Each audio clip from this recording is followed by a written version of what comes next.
Okay, my question is, I feel presence all the time, and sometimes I feel to be the place where I am.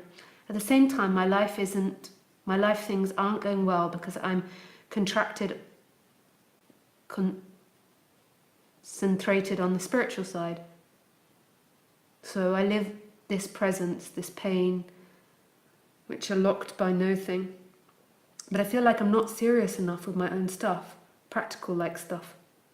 The practical, so the external life is a reflection of the internal life. Even though really, at the end, there's no difference.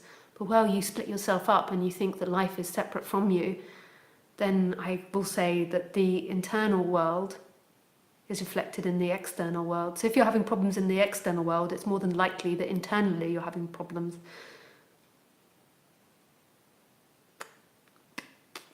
But there can be a sense of presence, and so there can be those waking ups and the sense of presence, but psychologically the mind is still producing weird dreams and ideas and ways of being.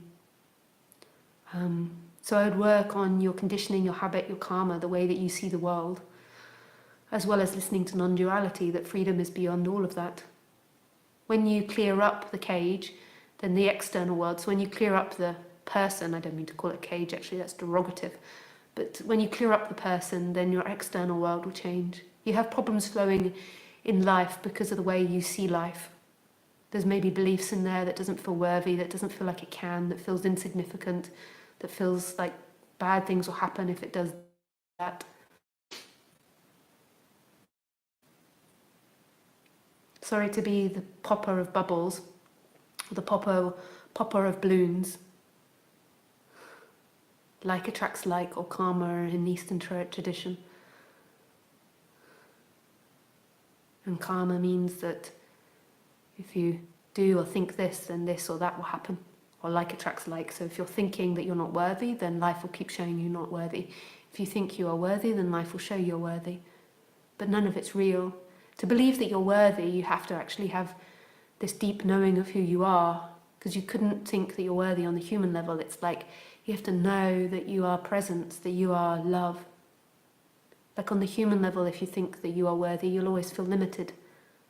So to be in that flow of believing you're worthy, you have to know who you are.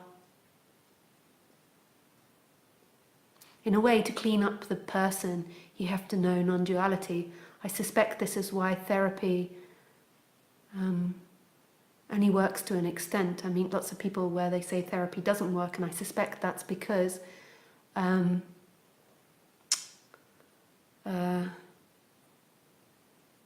no teaching of your limitless nature, and so you're always trying to find the answer in limitation. That is the key. And limitlessness is love. Feel it, you know it to be true when you feel it. That any bounds, any ideas you put on anything always crushes it. It's when you look at it with wonder, with not knowing, with innocence, that it becomes magical. That's why we love fantasy and magic, because it takes our mind out of what we suspect and what we think.